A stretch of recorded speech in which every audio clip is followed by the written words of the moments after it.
3 against Nottingham Forest, 5 against Sporting away, 5 against West Ham away. Who needs a striker?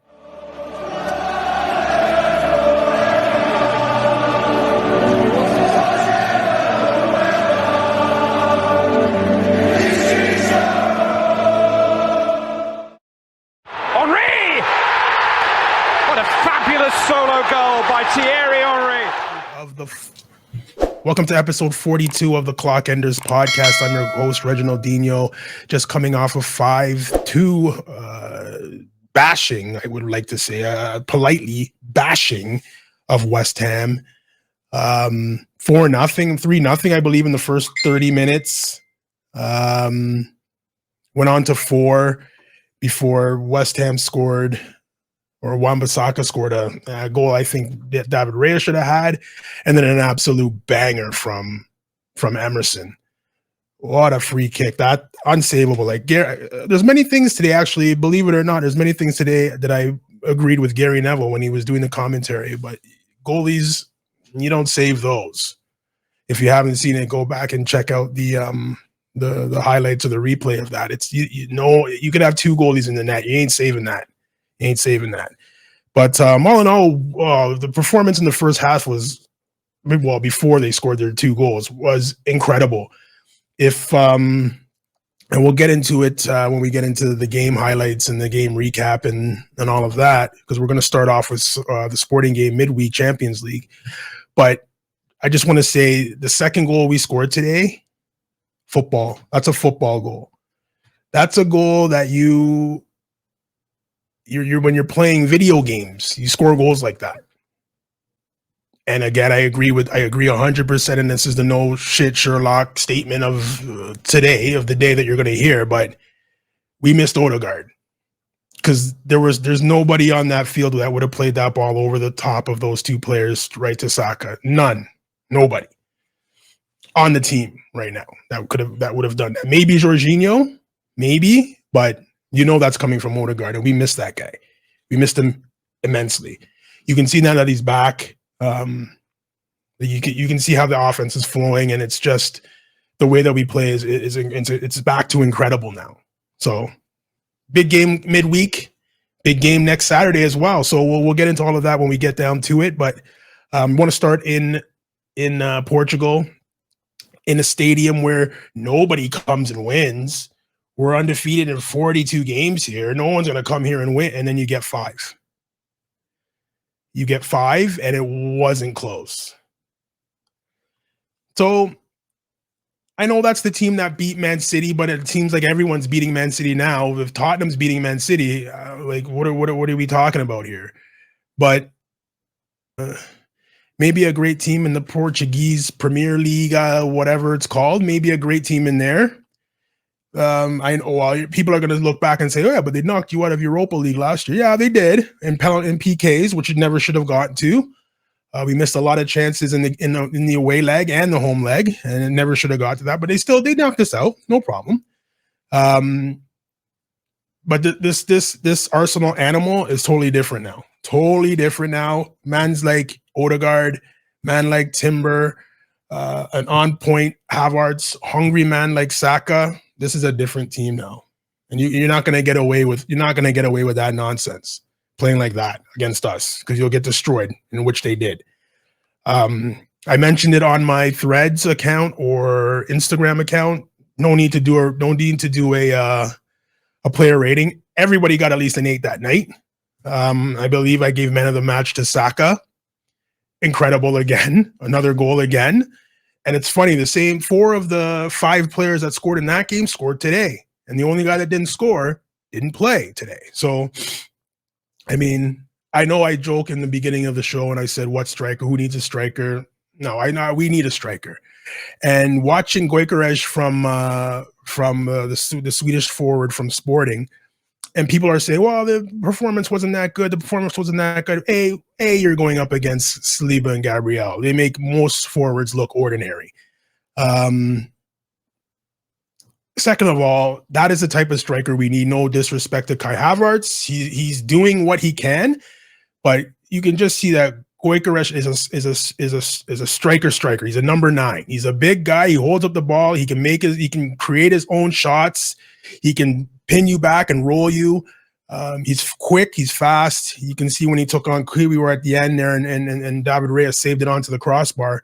But he's able to pull away with you while running with the ball. That's the type of player that I think we should be going after. If you don't get him, or if you don't get Isak first, that's my first choice. If you don't get Isak, you go pick him up if you can, or even if he wants to come, because we all know that the old Sporting coach is now coaching Manchester United, so the link is there.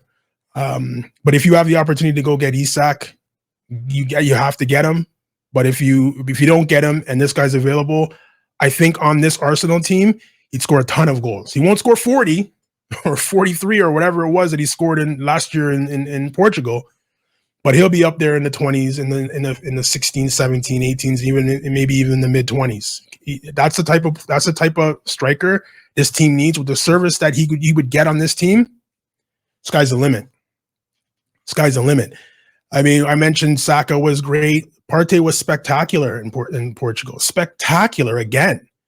Could have been man of the match again. And that's 4 or 5 games in a row where either Saka or Partey could have been man of the match. Or now I think we have to start throwing in Timber. He was incredible on Wednesday night as well. Lots of plaudits going around for that win. An away win that makes the fans happy, a destruction that makes the fans happy. Can you continue it in the Premier League coming into a game away at West Ham? The answer was yes. The answer was yes. So the goal scorers in the Sporting game, we'll end it off on this. Goal scorers in the Sporting game was Martinelli scored first. Then Havertz, then Gabriel Magalhaes make it 3-0. I believe they scored to make it 3-1, and then Saka with a PK and Trossard to finish it off. Great game though. Subs, everybody that came in, nothing less than an 8 in that game. It was a destruction from beginning to end. Didn't let off on the gas, and took what we deserved and ran away with our reward. So let's move on to today's game. Last game of the day. You have a big game tomorrow with Liverpool facing Manchester City. Both teams were above us going into this game.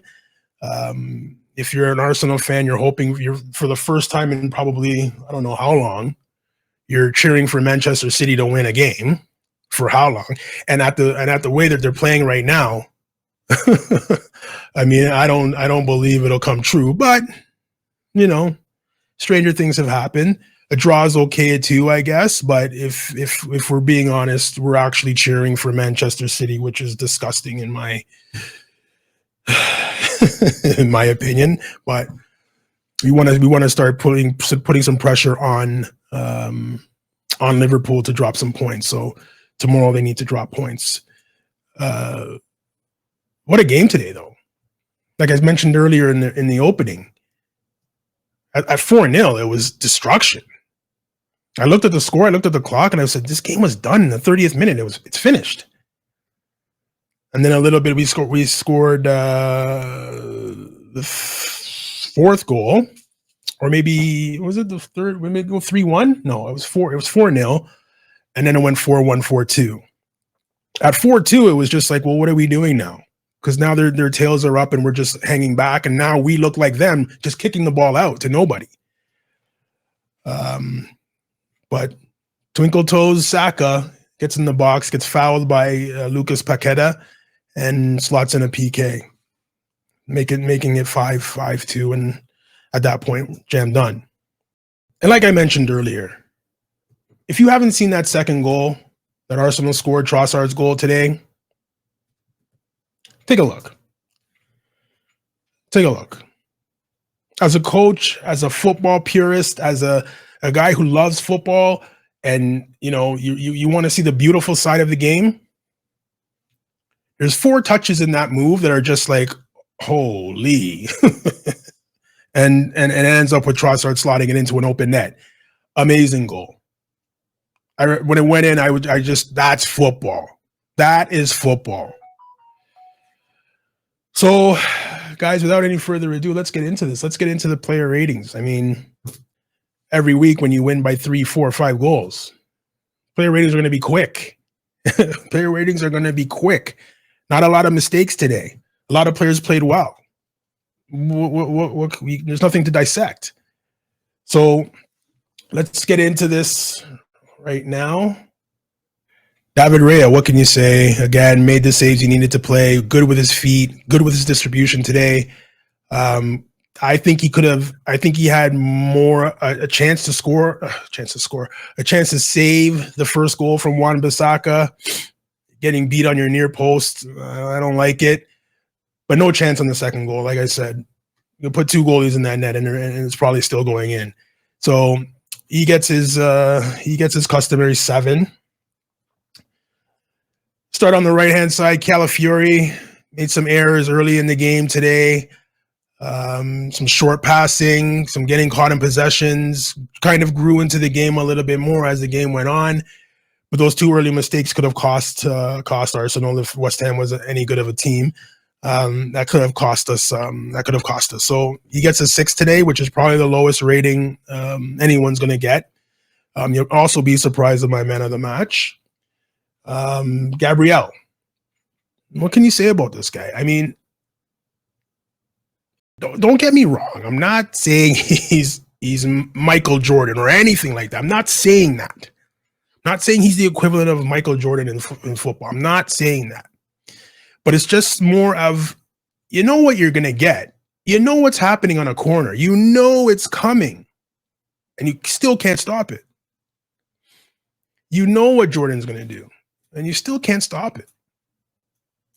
Again, I'm not comparing him to Jordan. He's not the Michael Jordan of football. I'm not saying that. I'm just comparing it in the sense that you know what's about to happen and you still can't stop it. Another headed goal off a corner. By now, you would think, there's some way to stop this, but I don't know. I guess we keep on trucking, keep going. I mean, if they're not going to stop it, keep doing it. Gets an 8 today. William Saliba, his partner at the back. He gets an 8 today. Like, what are we gonna do? Did nothing wrong. Rolls Royce back there. You're in Timber. I mean, this guy, what a signing. I read somewhere online that nobody was interested. When we went after him from Ajax, there was a free run for him. Like, nobody was interested. 35 million. Nobody was interested. Tomiyasu, you're probably behind Ben White. And Ben White, you just might be behind Timber now. I love Benny Blanco, but the way Timber's playing, I don't know how you get rid of. I don't know how you don't start him in big games. I don't know how you don't start him when Liverpool comes to town or against United or the next game against City. If he keeps playing the same way he's playing right now, I don't know how he doesn't start in those games. But shout out Ben White, man. I mean, did nothing wrong, got injured, was playing on a hurt ankle or a hurt knee, like for games and games and games and games. A soldier that would run through the wall. Mikel Arteta said sometimes you got to save the players from themselves because he would have kept playing on that bad knee. But this guy, I mean, I don't know. It gets a solid 8 from me today. In the midfield, Declan Rice ruined my parlay today. I had I had a good parlay going. All he had to do was get an assist. I was thinking to myself, wow, just swings in corners. Gabriel's going to score one of them. Gabriel scored, which I had on my parlay as well. But it was an assist from Saka. And I busted my parlay. But anyways. Industry running affected the game at his former home, West London Stadium, getting booed every time he touched the ball. Fabulous performance for me. And 8. Thomas Partey injured today. Muscle injury, they said. I hope it's nothing serious because we're going to need him for the run-in, especially the festive season that's coming right now where we're playing 2 games a week until, I think, January. I believe Champions League comes up again. We play United this Wednesday coming, and then we play Fulham Saturday, and I believe the next Wednesday's Champions League, or Tuesday or Wednesday's Champions League again. And then the next Saturday we play again. So I hope it's nothing serious. But just a muscular injury. I didn't hear about anything coming out of the camp or for injuries saying that he got injured. But you look at the lineup today. It's Odegaard, Rice, and Jorginho, and you're looking at Jorginho. Why?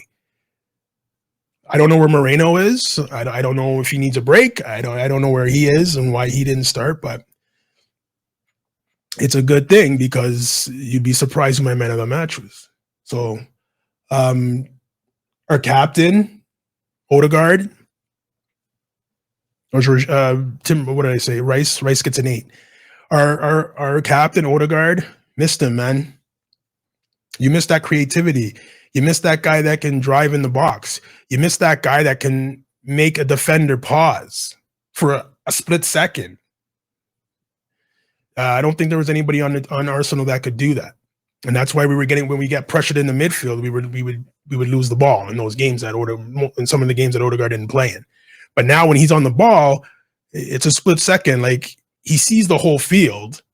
So if he looks this way, I'm assuming something's going on that way, and then he just cuts back and plays it that way, and has everybody off kilter and off guard. It's if you're an Arsenal fan, watch Odegaard off the ball. And watch the way he shapes his body and where the pass actually goes. It's something to behold. It's actually incredible. He gets an 8 today. Goal off a penalty shot as well. Well taken PK. Man of the match, surprisingly, is this guy for me. I was watching him play today, and what a player. I just said to myself, what a player, man. What an absolute joy to watch this guy. Never gave the ball away once. Under pressure, calm as you like, playing it one touch, boom, boom, boom. He had a passage of passing with Odegaard today. Most players, A, don't see that pass, B, don't play it. Or if they do see it and do play it, it's either overhit or underhit. That ball was absolutely perfect into his run, in between two players, into Odegaard's run. Odegaard didn't even have to slow down for a second. He didn't think about slowing down because the ball's there.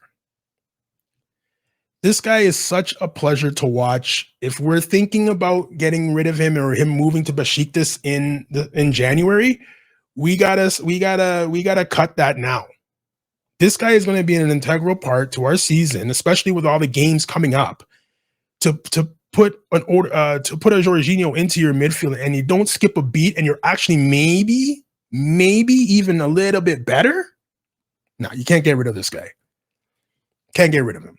The only way you get rid of him is if he wants to go. I don't believe maybe sitting on the bench not playing a lot, he wants to go. But I mean, today's performance. He got my man of the match. I know the game commentators and Gary Neville and the after the game, the pundits and everybody, they gave it to Bukayo Saka, a goal and 2 assists. But this guy, if you're going back to watch the game, just watch Jorginho in this game. Just watch him. What a pleasure to watch.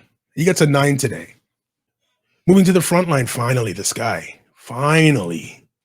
I don't know if he was injured. I don't know if he had COVID or the flu. I don't know what he had or what he did, but he's over it now. The first half, he was electric, incredible. On the end of the second goal, great passage of play. Easy not to make that run. It was a 3-on-0 pretty much with Havertz in the middle of it. Easy not to make that run. But makes the run, gets forward, and gets rewarded with an empty net tap in. He played well today. He played very well today. An assist on Havertz's goal as well. What a ball he played there. Who intercepted it in the first place? Jorginho. Pass it to Trossard. Plays a magnificent ball. Like, as a defender, that ball's a nightmare. It was perfect. Right onto Havertz's run. Slotted it in. 4-0. Trossard gets a high 8 today. High 8. Almost a 9. I don't know. Kid could be man of the match every single game. A goal and 2 assists today. Beautiful PK. Earned one of the PKs. Took a PK. I guess Gabriel's PK, the Gabriel foul PK, an assist on Gabriel's goal, an assist on Trossard's goal. 9 today, but I'm going to give the man of the match to Jorginho, though. But still a 9 today. What can you say? Again, it's going to be quick, guys. What can you say? Kai Havertz, 2 games, 2 goals. 2 goals away from home, by the way. Doing his same business up top, running around, being a nuisance up there, getting his long limbs in the way, flicking on balls, winning balls, holding balls, running with the ball, getting in the box, just being a menace in there. Gets another goal today. I mean, I think it coincides with Martin Odegaard coming back, but Arsenal have hit their stride and they're right back to where they were before all the injuries happened and the down and me putting up songs by Milli Vanilli. It's a tragedy for me to see the dream is over, losing a game and all that stuff, or tying Brighton or whatever. But guys, I always think to myself, would you rather have that blip in October, November, or April and May? I'd rather have it now. You got months and months and months. Liverpool's not going to go undefeated. City, obviously, is not going to go undefeated. Everyone's going to drop points. You want to drop points when you have 5 games left? Or do you want to drop points when you have 20 games to go? Every team's going to go through it. City's going through it now as well, which is kind of scary because they do have a transfer window to spend $1 billion to fix it. I'd rather have the blip now, know what we need to go into the winter transfer window and know what to get. I think we all know what we need to get. But again, the same way I feel bad for Ben White, I feel bad for Kai Havertz, unless you're going to move him back into the midfield, or I don't know where you put him, but he's doing the business. He's doing the business. And I was the first guy, when we bought Kai Havertz, I was the first guy. What are we doing? 60 million. What are we doing? Wrong again, right? So I don't know. Played well today. Does what you need to do. Does what you need. Someone does the job he was probably told to do. Does it amazing. 8 today. Let's hit the substitutions. I'm not going to do it in any type of order, but this guy came in for Gabriel at half. Lucas Fabianski came out and punched Gabriel in the head, and that's how we earned the second PK. That's how we earned the second PK. So I don't know if it was a concussion or what, but he didn't come out for the second half, and it was Kirior we put in, and it's just like, oh no. But he actually played pretty well today. Didn't get himself into too much of a bother. Got called for a foul late in the game against Jared Bowen that could have gone either way, but Jared Bowen's English, so you're not going to win that. So it didn't do much wrong today. I mean, gets a 7 from me. A lot of the guys that came on didn't play enough to get ratings. So Zinchenko came on for Calafiore, I believe, and didn't do anything wrong. Slotted in inverted. Wasn't put it under any pressure. Just another midfielder. He gets a 7 as well. Who else came in? Didn't see Moreno. He came. Ethan Wanyeri came in. I mean, minimal. He gets a 5. He wasn't on long enough to do anything. Sterling came on today. Better for me. Got blown by Wan-Bissaka. He stuck a foot in. I'm very glad that Wan-Bissaka didn't go down, because that could have been a PK. But willing to take on runners. Willing to take on the defense. More shots than Gabriel Jesus had in his substitutes appearance. They both came on at the same time, and I believe Sterling played better than Gabriel Jesus. I mean, I don't know what's going on with him. Lack of confidence. When we got him, great player, tricky, strong guy, fights for the ball, can't move him. I think the first couple of games he played, in the very first time he came to Arsenal. I mean, we got a player here, and it's just been a 180. I don't know what's left to do. What do you do? Do we have to sell him? I don't know. He's one of those players. He's probably fantastic in training.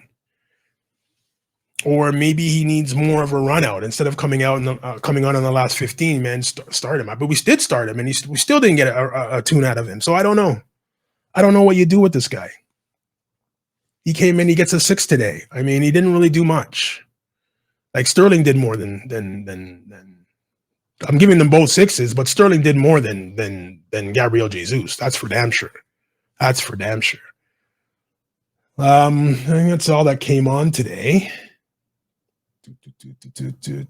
No one came into the midfield. Yeah, I believe that's all that came on today. I don't know where Martinelli was. Rice is injured.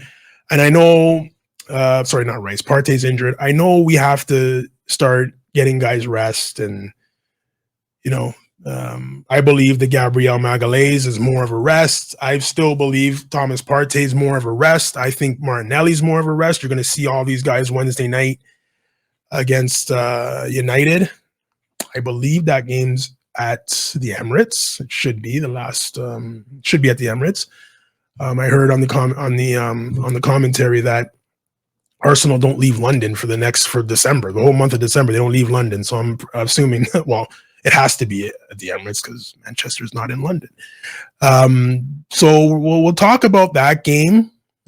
Maybe we'll preview that game maybe Tuesday night or something like that, and we'll get that out. But that's a pretty big game. Maybe they've turned around their season. Who knows? They play tomorrow with their new coach. But all eyes are going to be on Liverpool, Manchester City tomorrow for Arsenal fans. We need City to put in a performance, not like the ones they have for the last 5 games. Even Champions League up 3-0 against Feyenoord. Feyenoord fights back to draw. I was looking at those odds on FanDuel for Feyenoord to win. I could put $1 on this. Let's see what happens. I would have been freaking when he tied it up. I would have been freaking. But anyways, guys, if you're not following on, oh wait, one more guy. This guy gets a 9 today. Gets a 9 today because it was all the first 30 minutes was fantastic. And it was all crumbling in when they scored that second goal. And you could see, and even on the commentary, they said you could see this guy's fuming inside. He's pissed. And it went to halftime, and then they came out, and it was job done, a professional performance, job done. I don't know I can imagine what was said in the dressing room, but he got these guys playing well today. He gets a 9 today. So that's it for the West Ham versus Arsenal, or Arsenal versus West Ham player ratings. My thoughts and views of the game. Again, guys, if you're not following on Instagram, follow on Instagram at ClockEndersPod. It's free. I'm on Threads as well at ClockEndersPod. ClockEndersPod is everything on all socials at ClockEndersPod. We're obviously on YouTube. We're on all popular podcast platforms, Spotify, Amazon Music. We're on Apple Podcasts. We're on iHeartRadio. We're on TuneIn, Stitcher FM. We're everywhere. We're on every platform you use to get podcasts. So, guys, coming up, we have Manchester United at the Emirates Wednesday night, or Wednesday afternoon here, Eastern. Big game. No, I don't know how much of it is. Is it a rivalry for us? I think it's more of a rivalry because of Wenger and Fergie, but I guess if you want to call it a rivalry, it hasn't been in the last couple of years, but it's still a big game, So hopefully we can get that bigger game, even bigger game tomorrow with City and Liverpool. Hopefully City can pull one out for us. And yeah, guys, we'll see what happens. But guys, again, thanks for watching, and we'll catch you in a couple of days, actually. Take care. Come on, you Gunners.